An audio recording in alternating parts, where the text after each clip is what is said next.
this episode of CXO Cafe, a series of learning interactions with CIOs and technology leaders of large enterprises. I am Anil Chopra, VP Research and Consulting at Cyber Media Research, and your host for this episode. Now, our theme for this series is workplace trends for the new normal, and we'll be discussing on various topics related to this. And in this episode, we will discuss bringing people together in a borderless office. Now, workplace today has a completely different meaning than what it was 1.5 years ago.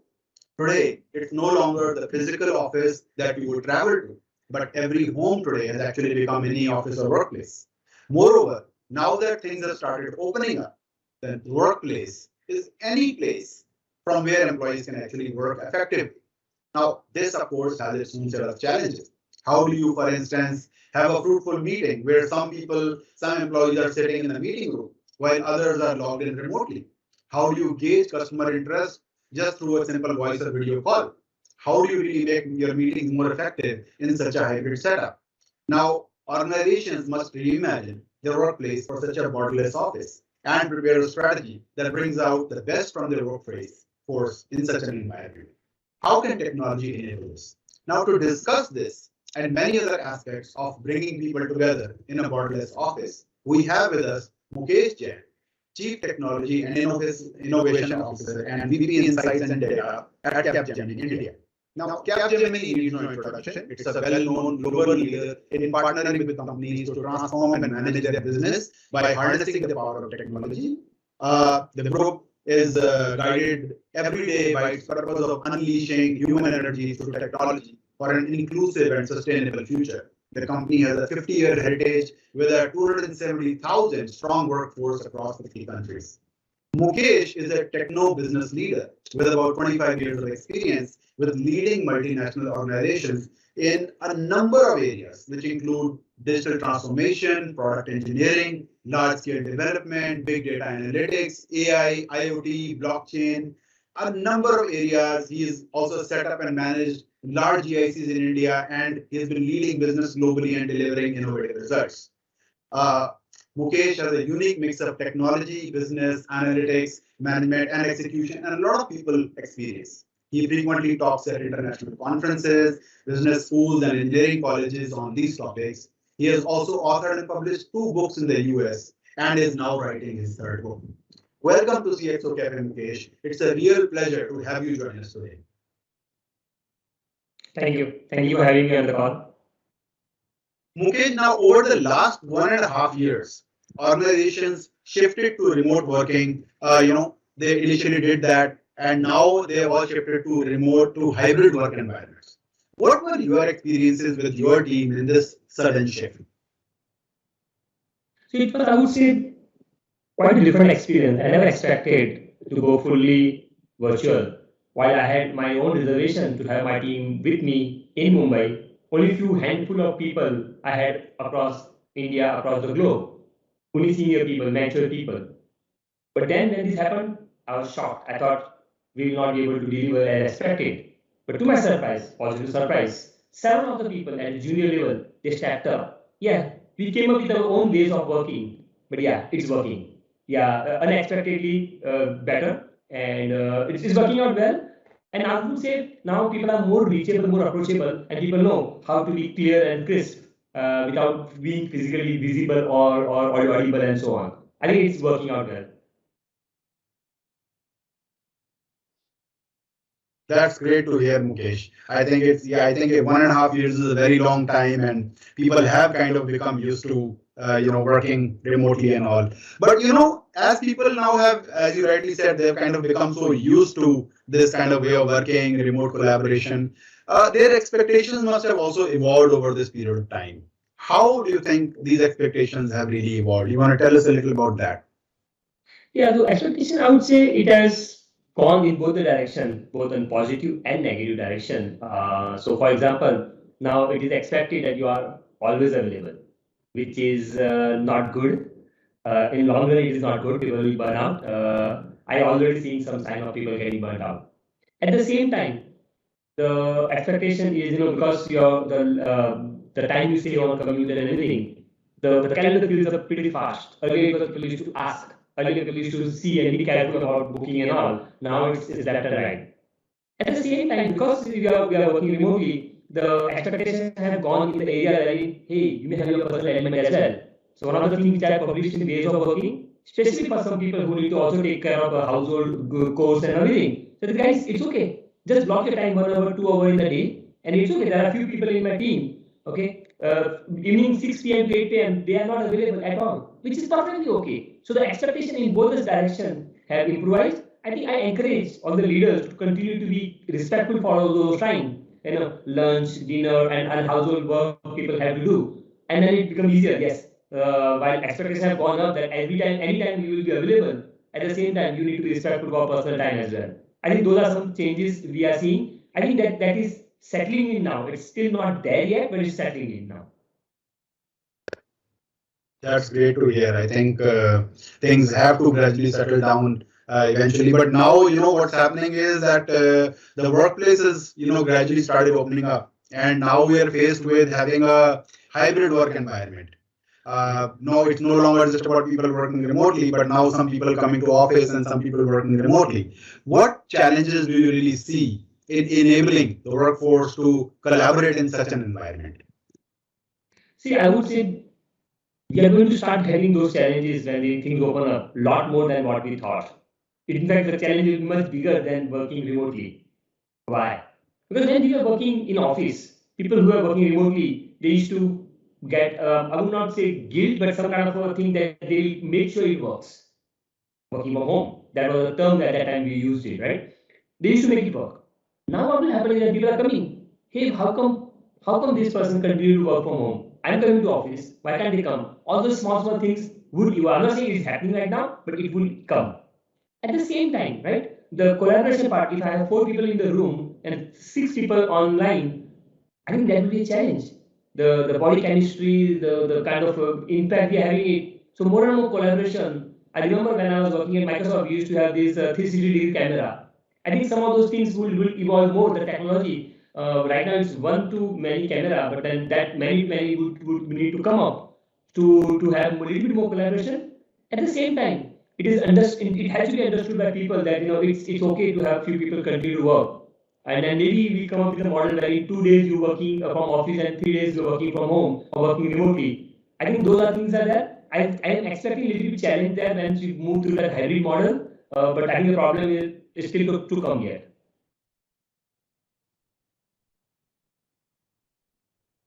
You're on mute. I'm not able to hear you. You're on mute. Sorry. Okay. So as you rightly said that, problems are just, we're going to start seeing some problems in hybrid work. Challenges are starting to crop up. So, tell me something, as the, Chief Technology and Innovation Officer, what would be your expectations from technologies for enabling a productive, collaborative environment, that kind of brings employees, customers, and partners together? You mentioned 365-degree camera, but maybe some other innovations and expectations from technology. That's a good question. So I remember when the first live meeting was done at Microsoft 2021 years back, and quite fascinating that time. Yeah, you can do video call, you can do all of those parts. Things are evolved over a period of time. But my expectation from technology will be the aware. The technology needs to be aware of what I am, where I am, right? If I'm traveling, technology should be aware. If I'm doing this part, and some of these parts are simple to do, by the way, right? If I have a meeting at this location or that location, there'll always be a time for commute time which is required. Camera is another way to look at it, right? The recording and all. Even today, yes, we do have transcripts tool available in most of the online meetings thing, but then it's very few places that you're able to understand and extract the emotions, what was happening there, who was presenting, who was speaking and all. It's still a challenge. You can have a recording, but it's very hard to find out who was speaking and all of those parts. I think those are some of the small things has to be done. Cameras and all, I think that will be the next big thing happening and all. But third and most important part, right? The awareness piece of when I'm collaborating, right? Whom I'm speaking with, what is the person's background, history, have I spoken to this person in the past? All of those things become more and more important because I stopped taking notes several years back. But now, because we are seeing more virtual people, and a lot of my people don't even put your video on, it's hard to even remember who you are speaking to, whom have you spoken to. I think those are some of the part. I would say it's a built experience, or immersive experience we'll probably have to come up with, where to understand who this person is I'm speaking with, what are the interactions I have had in the past, what are the action item I had in the past. Some of those pieces automatically audio recording, automatic video recording, the action items. I think those are some of the things I have seen bits and pieces innovation, but not a big one. I am working on some innovation in that area as well, but I think that's the need of the hour now. Oh, I think you're right. Very valid point. Now that so many meetings are happening virtually, people cannot really expect to remember who they're speaking to, what they really spoke, notes and everything. So I think a lot of work is required there to be able to integrate many of these tools along with the video to make the meetings more effective. Now, you have so much experience in AI and, insights and, drawing insights from AI and all that. How can really organizations leverage AI and data insights, to extract the maximum productivity from their workforce without really compromising on their health and making sure that, they're contributing to the max? That's a good one, actually. In fact, that is something which the first thing I did in the month of April last year, as soon as we started the lockdown day. I started looking at some of the data we used to collect to see how many hours the person is spending online, right? And we have seen the range, anywhere from few hours to 12, 13, 14 hours also, right? So it has impacted several people in my team, health and everything, because you're at home, right? You're just keeping your laptop on. But people don't understand that that when you are doing this, actually you are sending a wrong message to your family also. Your family thinks you are working. And yes, family will support you, they will not disturb you, but then it might be days before you speak with your family, right? Those are some of the challenging area. But with AI analytics and all, some of the small tools here and there which alert you that you are doing this and all, you probably need to take a break and all. I think that will be happening. But more than that, I think the need would be to be able to say, okay, can we prevent some of the meetings? Do we really need all these meetings? Can some of the things can be done over email itself? Okay, right now the kind of email volume, I'm tracking email volume. I used to work for Outlook, so I am very much aware of the volume and all. Right now I'm getting around 600 emails per day, okay, where I'm copied. I'm not talking about distribution list. Okay, where I'm copied exclusively. So it becomes challenging to go through all of them. Sometimes there's a backlog and all, but sometimes you lose track about which one you need to follow up and so on.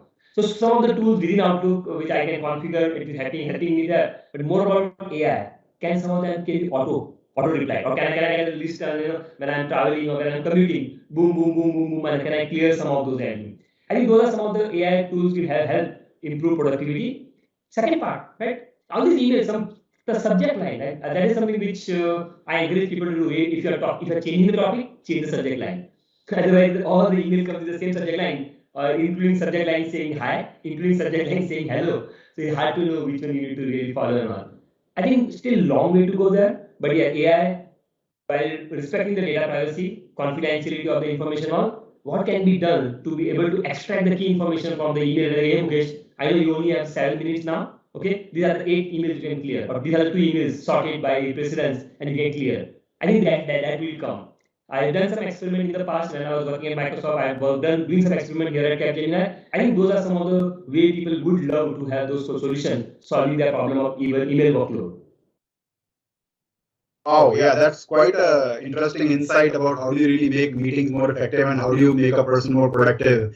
And, with AI really coming in and having a, clear role to play. But, a more fundamental question is the hybrid workplace and the borderless office that we are talking about, are they really the future where people can really work from anywhere?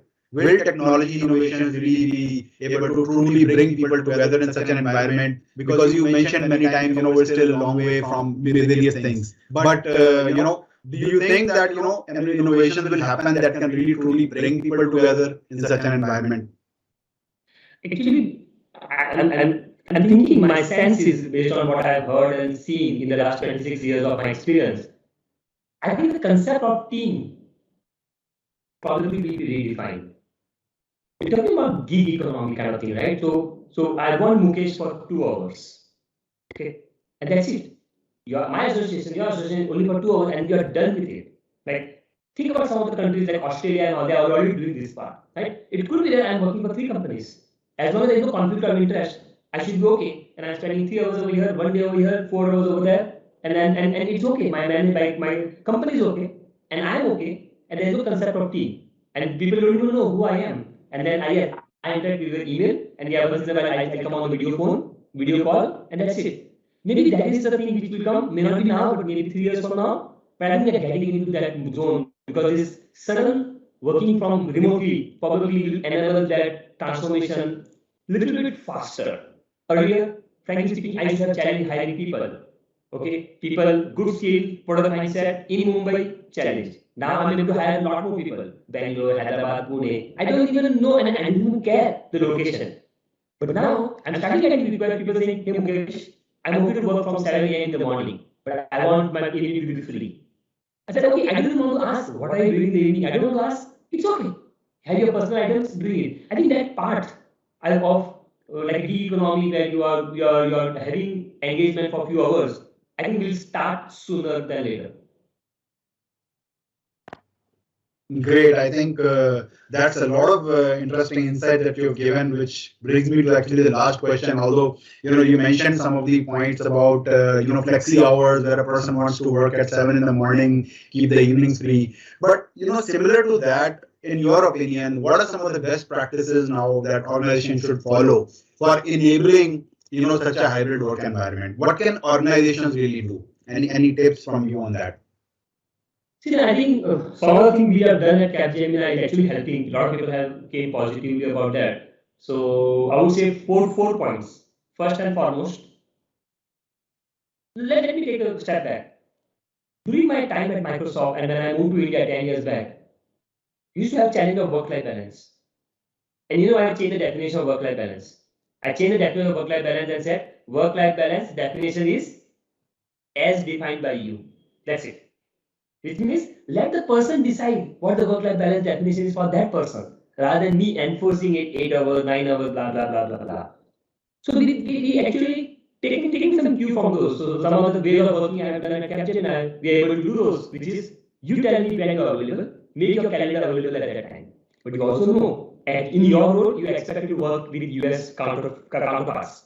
It's okay if you start working at 12, but yeah, you need to work in US counterpart as well. Okay, but then the person says, yes, I'm okay, but then these 2 hours I'm not available, which is fine. So you define you being a little bit transparent and publishing your calendar on the Teams or places, right, on Outlook.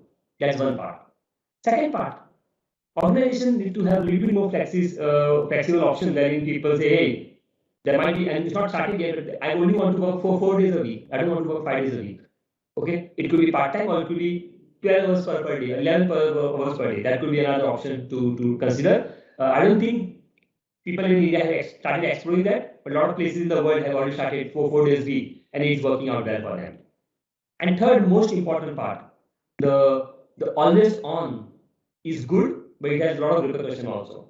Okay, good in terms of you can reach out to anybody, anytime, anywhere, anywhere. But no, I think if we as leaders come up with the practice that no, I will not disturb other people at this time, this odd time of the day and everything, I think that will drive a better value. But yes, I think long way to go because you need everybody in the ecosystem to believe that. If you are the only one doing this, people say, oh yeah, Mukesh is setting up with wrong standards and all. So we need to be careful about those. I think company policy, Capgemini also have that policy that I could be working flexi hour, but doesn't mean that other people have to work the same flexi hours.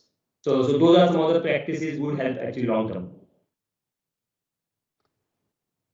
Thank you, Mukesh. I think some really great insights that have come from your side. How do you really manage this hybrid environment? How do you give people the independence to be productive?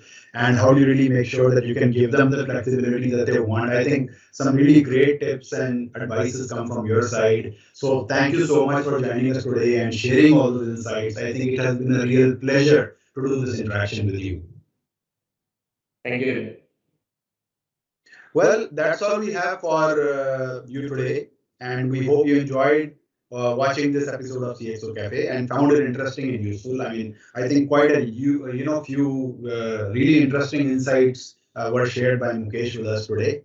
We'll be back again soon with more interesting chats around other aspects of new workplace trends. So stay tuned And thanks for watching CXO Cafe, and see you soon again.